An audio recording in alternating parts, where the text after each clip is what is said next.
course, on the back of those news, we now welcome to SA Today as sports commentator Lufefe Mayekiso, particularly in terms of Formula One. That is your forte. Thank you so much for coming through.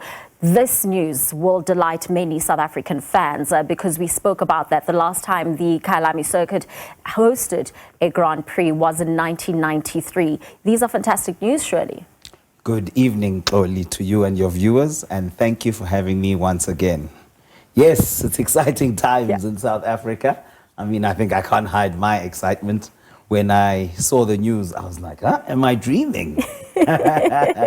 So this is absolutely great. It's going to put South Africa on the world map once again. In fact, even more so than we have been, because we are already a powerhouse as this nation. No, absolutely. And I mean, we were hearing there the minister in the presidency, Khumbudzo Chabeni, talking about the bid will also be for 3 years. This is also affirmation, that government is also, in support of motorsport, particularly Formula One being hosted in the country. Yes, I was a little bit surprised by that because, Formula One, it's not cheap to host. So there has been a point of contention of whether we are ready, considering the challenges that we face as a country. But I think the benefit of it is far more than the investment. And there is a good return with the proper models implemented, as we've seen in Azerbaijan and countries like that. And we speak about how capital intensive it will be. This is not going to be a cheap exercise. We're looking at 180 million rands that has been estimated in terms of just the upgrades to Kyalami. So who is now footing the bill? Is it coming through from South Africans, regular South Africans, their tax money, or is the private sector fully going in on this 180 million rand price tag?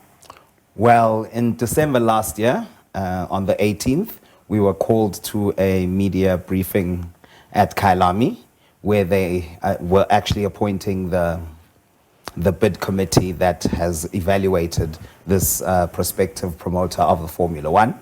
There was a commitment made by the LSM group that they would be footing the bill for the upgrades required to get Kyalami to a grade 1 standard. And then about 2 months ago, we attended another briefing where they confirmed that their plans to upgrade, because they submitted plans to the Formula One and they were approved. So they will be covering the costs for that component of it. All right. And we speak about the necessity of upgrading the Kyalami circuit to a grade 1 status, which would then suffice in terms of hosting a Formula One Grand Prix. So what do these designs actually entail? What needs to happen at Kyalami to make sure that it does meet that grade 1 status?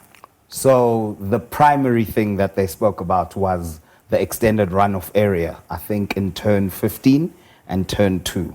Because, the F1 cars are much quicker than the cars that are currently racing at Kyalami. So they need that extended runoff area in the case of an accident. And then they'd also put in what is called Tech Pro barriers, which is the F1 standard barriers when the cars crash that minimize damage to the drivers and the cars. Okay, so just in terms of then these upgrades, how long are we looking in terms of timelines? Is this going to be, an exercise that is going to take a couple of months? Are we looking at years? Because we know that the bid is from 2027. Yes, they said that the upgrades will take 3 months. And I think the plans are to start over the December period and be completed as early as March 2026. We know that Kyalami is also favored to host the circuit, but surely there could be other local bids coming through, maybe even from Cape Town, perhaps? Well, according to what I'm hearing from what government have said, they are approving Kyalami as a venue. Okay. However, they did say it's a 3-year agreement, and we do know that Formula One, they prefer to do long-term agreements when they're going to a new host nation, something between 7 and 10 years. So it's possible that they will do the first 3 years at Kyalami, see how it's going and review, and maybe look at the option of a Cape Town, for argument's sake. All right. Okay. So maybe just as we wrap things up, because I also want to know what's happening this weekend, because there is a lot that is lined up.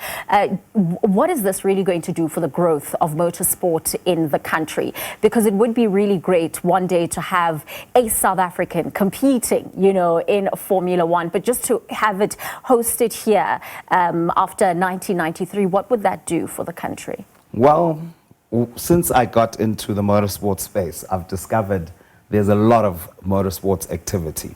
I'll make you an example. About 3 months ago, I was introduced to a young lady by the name of Usimpiwe Muhlahlo. She was a makeup artist until last year, and then got into racing. She did karting for 4 months, and then she was upgraded to single seaters. Now she's racing in the MSA4, which is the Formula 4 of South Africa, after 13 months. So there's many stories like that, undiscovered talent. So this is going to stimulate that so much, because so much investment is going to come into Africa, particularly in motorsport, which is very exciting to see. And we definitely need that. So just a quick wrap up, Lufefe, just in terms of the plans for the weekend? Oh, well, so on race days, we host events called the Friends of Motozar, where it's lifestyle experiences around motorsports. If you go to our social media, you'll see you're invited to join us, as are you. Yes, so thank you so much. It really will be great. Thank you, Lufefe Mayekiso, who is a sports commentator. His forte, of course, in motorsport, you know, particularly Formula One, as we heard the news there from the minister in the presidency, Kubuza Chaveni, in terms of approving that bid for the Kyalami circuit to at least be able to bid for the next 3 years for Formula One.